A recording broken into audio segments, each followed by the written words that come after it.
Hobby Quick Hits. Delivering that breaking hobby news directly to your earlobes. You want to know those hot drops from the card shop? We've got you covered.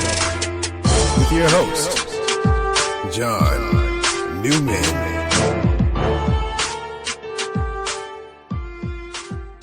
Hello, welcome to another episode of Hobby Quick Hits. This one is 126. What are we talking about today?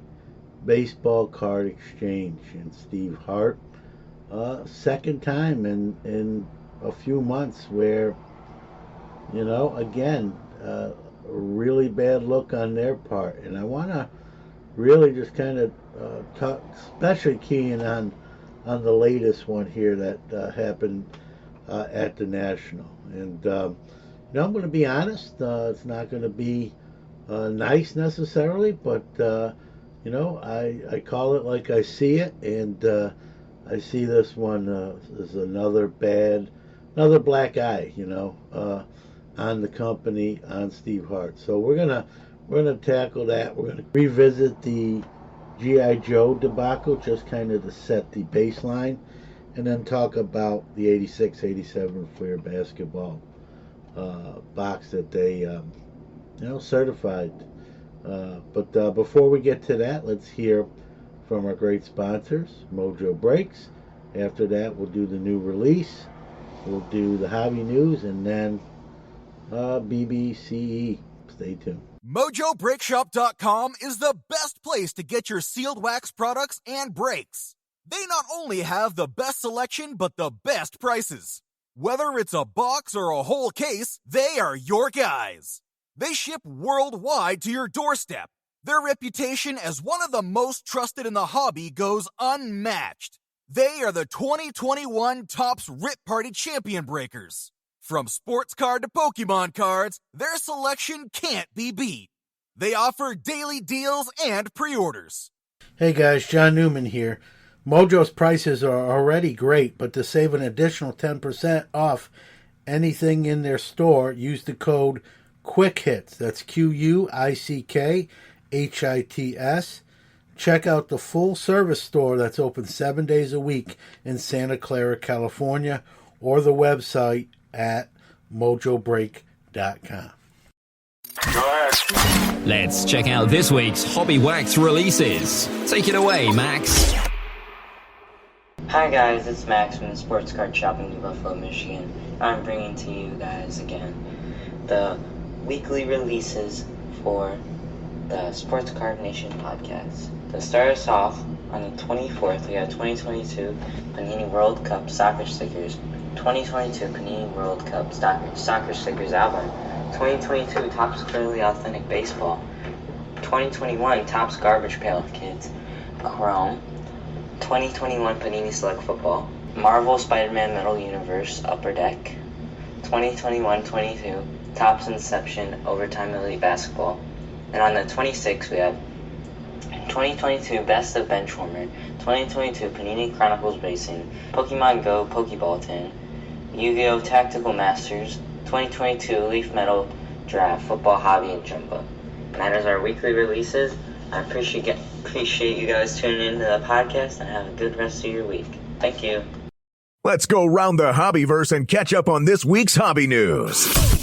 All right, we got a few stories on the docket. Beckett has moved into their new digs in Plano, Texas, 100,000 square feet, 3 times their old place, and they have a digital studio, a recording studio, a gym, a game room, and conference areas. So congrats to Beckett on their new headquarters. Fanatics has sent out a survey to stores, breakers, and online sellers, and what they're calling a way to better serve their buyers. What I feel it is, and many others, is, as they continue to go to the direct-to-consumer model, they're trying to gather as much information as possible. And let me just say, I'm not opposed to the direct-to-consumer model. It's probably just smart business. So they're trying to probably gather as much information, streamline the process, and they're doing it, or partly doing it, with this survey. Cal Ripken fans rejoice? Well, maybe. It depends if you're into NFTs or not.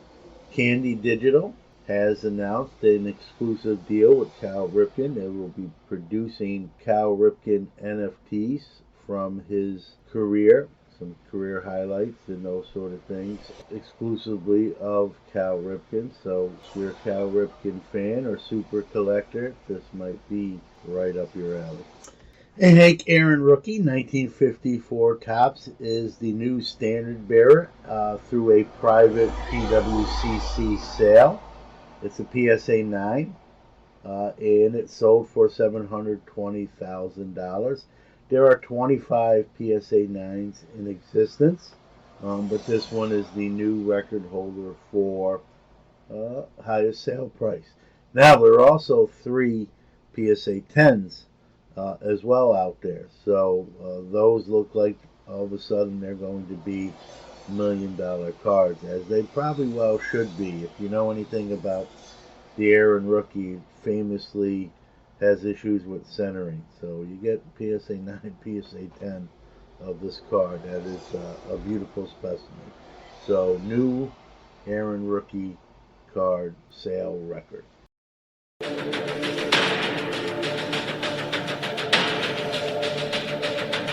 And now, our feature presentation. All right, before we get started, some house cleaning. First off, full disclosure, want to be transparent.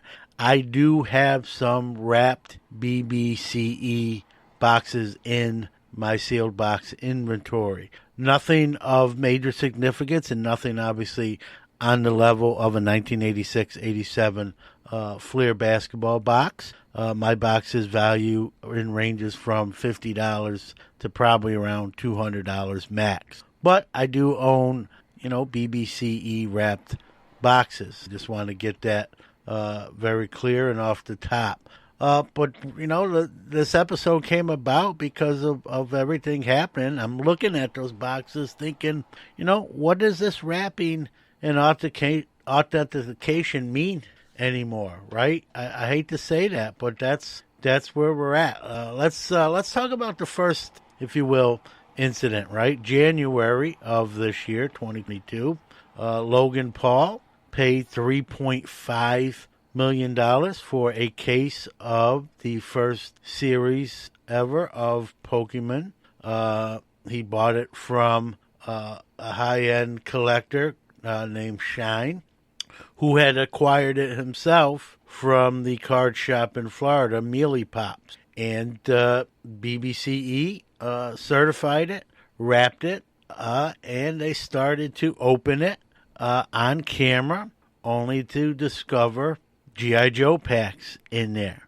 And definitely not $3.5 million worth of G.I. Joe packs. And so, huge blunder.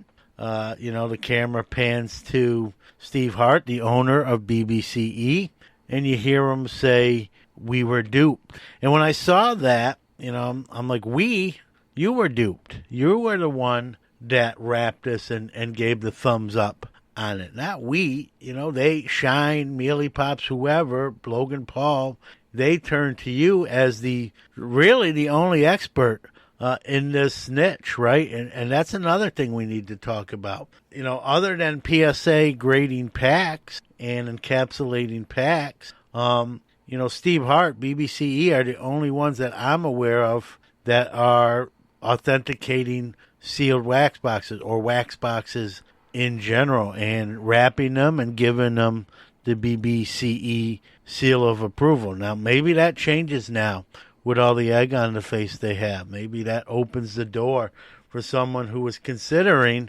throwing their hat into that arena. But I will say this, anyone that's going to do it, 2 things. Number 1, there is no better time than now. BBCE's never going to probably be lower than they are right now. This is the opportunity to strike. But if someone out there is going to do it, or an organization that already exists, or a new company, get your ducks in a row, right? So the opportunity's no better than now, but whoever throws their hat in the arena, if anyone does, you want to be on point right now, right? Because the door's open, but you don't want to close it on yourself. So, they're the only game in town at the moment that I'm aware of, or at least that I've heard of. And that happened in January. Was terrible. Obviously, was talked about for weeks. Is still talked about. It became a meme in itself. And I just remembered we were duped coming out of Steve Hart's mouth. And no, Steve, you were duped. No, your company was. I'm assuming you signed off on it and certified it. But if someone else did, it's still your company. So that was January. Here we are now in the National, August, 7 months later. And Whatnot acquires a box of 86-87 Fleer basketball, certified by BBCE, Baseball Card Exchange. And, they gave out some of those packs to content creators and people in the hobby, in the industry. And it was noted that, there is a sequence, there is a rhyme or reason to 87 Fleer basketball. A lot of times you can tell if there's a Jordan in that pack by who you see. And, a lot of times the packs can be sort of search. You can see the player through the front of the pack, using some lighting and magnification potentially. And you can see who's the card on the back. And I've heard instances where people can tell by that card on the front whether there might be a Jordan or Whatnot in the pack. Whatnot, no pun intended. And the other problem with the 86-87 Fleer basketball boxes, and I remember them because I was in the hobby back then. I was a young hobbyist at 15 years old. But they were not factory sealed. They were just packed in a box, 36 packs, packed tight, and then the flap goes in and you had a box. And so it makes it easier for someone who knows kind of the sequencing and the rhyme or reason. If they had 3 or 4 boxes, they potentially could look at the front card and maybe pull some of the Jordan packs without having to open all the packs or a majority of the packs. And if you have 3 or 4 boxes and you're keen and skilled to that level, you could potentially, there's on average 3 Jordans per box, right? So 3 boxes would, in a sense, be 9 Jordans. Could be an odd one in there. Some boxes contain 4, but let's use the 3 per box rule, which typically what you see. That's 9 Jordans. You could pull maybe 6 early on without really, opening a good percentage of the packs, and then put the boxes together and still have probably 2.5 or 2.25 boxes, packs worth of boxes. 80 packs out of the original 108, let's say, if maybe even more. And then make sealed boxes. You got to remember what these boxes go for when they're certified. $140,000 to $250,000. It's a lot of money, okay, obviously. That's about $5,000 a pack. Somewhere between $3,000 and $5,000 a pack when the box is certified. So $140K to $250K for one of these boxes potentially. And someone unscrupulous could potentially manipulate these. And I was just shocked. Obviously, I'm not buying 86-87 Fleer basketball boxes, but I was shocked to find out, Baseball Card Exchange's certification process with these. Steve Hart went on, filmed a video and admitted, this is not speculation, this is his words, admitted that the box that was submitted, that wound up being the Whatnot box opened at the National, that one pack he viewed as tampered with, and the other one was opening up and it had a Jordan sticker on. And so to me, when I heard that, if I'm in this line of work, someone submits that box and 2 of the packs don't pass inspection, as Steve Hart clearly said, how do you wrap and certify that box? He said he replaced the 2 packs. I'm assuming he has his own packs on hand.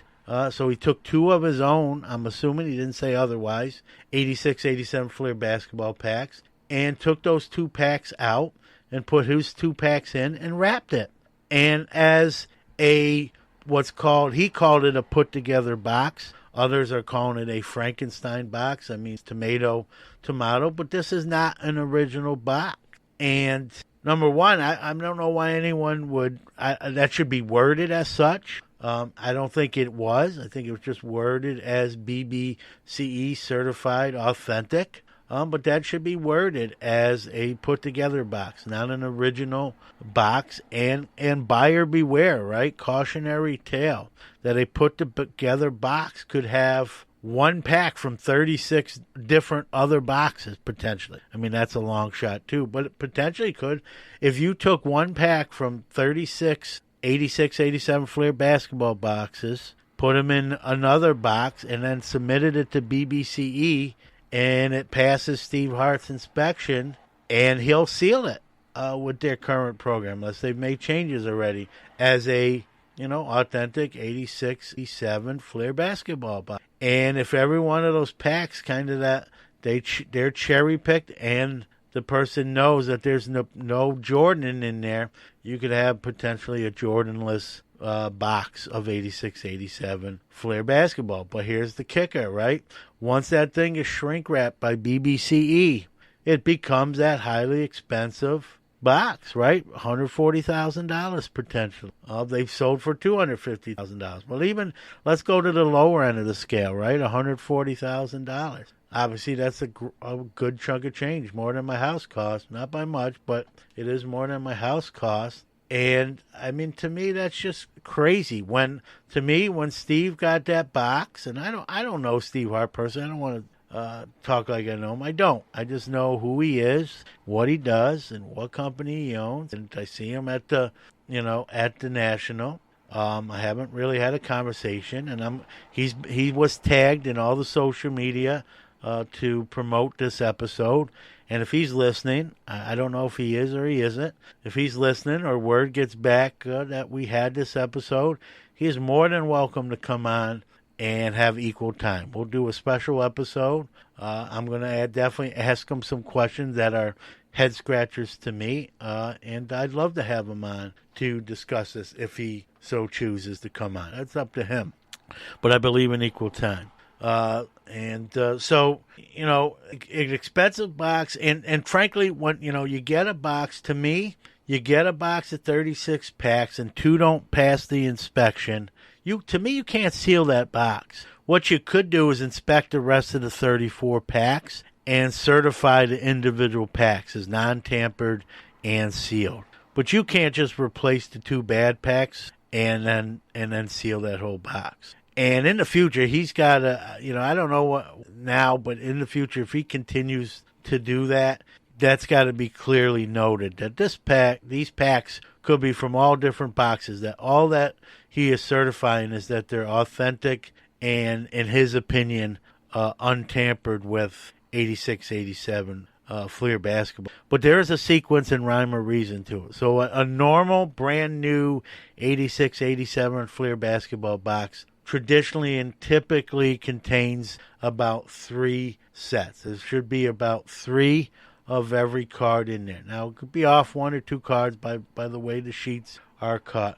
But you're going to get, on average, about 3 sets and then some extra, cards in addition to that as well. Remember, this is a small set, right? I believe 110 card. And, once you start dummying up these boxes and putting packs from all different boxes, it gets all dummied up. The Whatnot box that's in question, we're not in that sequence that people know. There was, I believe, 1 pack at least that was in like alphabetical order that had like 5 different Johnsons or 3 different Johnsons in it, which was not the sequence. And it's what tipped everyone off that something was amiss. And again, this is the second time in 7 months that, the first deal was $3.5 million with that Pokemon first edition case. And now we have a box that estimated value, $140K or more. And again, egg on the face, right? And each part, terrible. And I think it gets amplified on the cost of these, right? If this was an 87 Topps baseball box that was sealed by BBCE and it was opened up and contained, 88 Topps packs, it still would be bad, and they would be taking heat for that too. But when you add the values of these two mistakes up, you're going to take even more heat, right? It's like when you're an employer and you make a mistake, right? If it's a lesser valued one, you might keep your job, right? If it's a bigger valued one, you're probably going to have no choice but to let you go, right? But there's going to be no letting go here as far as Steve Hart's concerned. He owns the company. The letting go part might be on us, the consumer, of what we value what they do now. And again, I have boxes over there in my site as I do this episode that are BBCE wrapped, and I'm looking at them and just thinking, at the end of the day, what does that wrapping mean anymore, right? It's sort of been tainted, if you will. It doesn't hold the same aura about it. Not that those boxes aren't authentic as they are wrapped, but that's a company now that's really looked really bad on 2 occasions in less than 7. And it's. I bought those boxes already wrapped. I didn't send them to Steve and BBC disclosure. But at this point, I wouldn't use them to wrap any boxes I had, whether I was keeping them or for resale. And I just don't have any faith anymore, right? That's the word here, faith.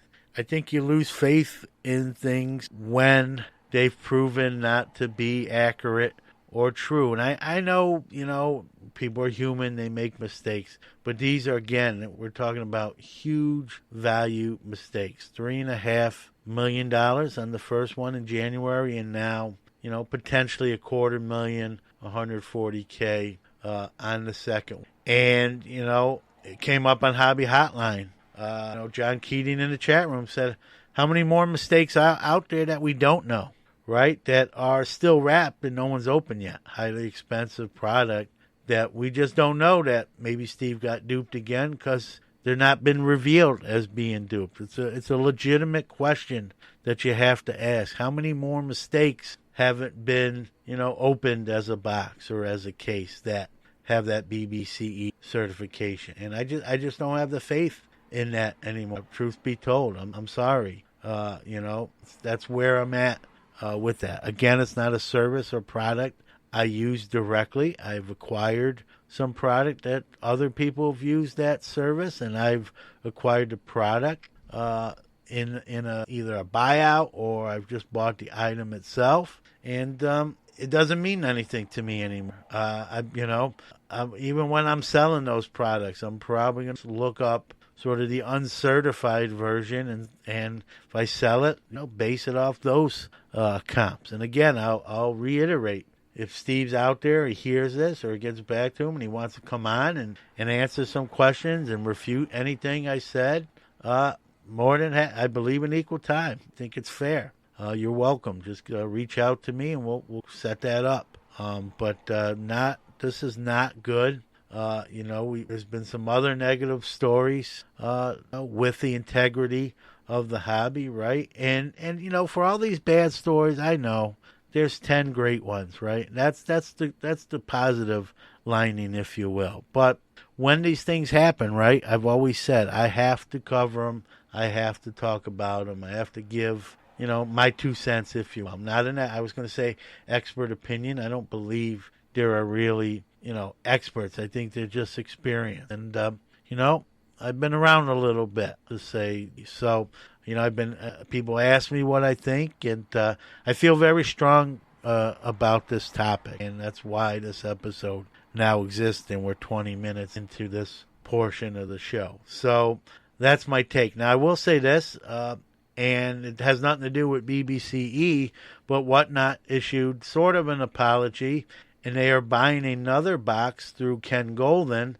and they're going to be doing a live rip of that, and Ken's going to be on that Whatnot stream during that break, and the same people that got packs in the first break will be getting this, I don't know, in addition to or as replacement. Didn't go into specific details. So there's going to be a take 2 on that. And, you could say, well, Whatnot's doing that for publicity, to get some attention.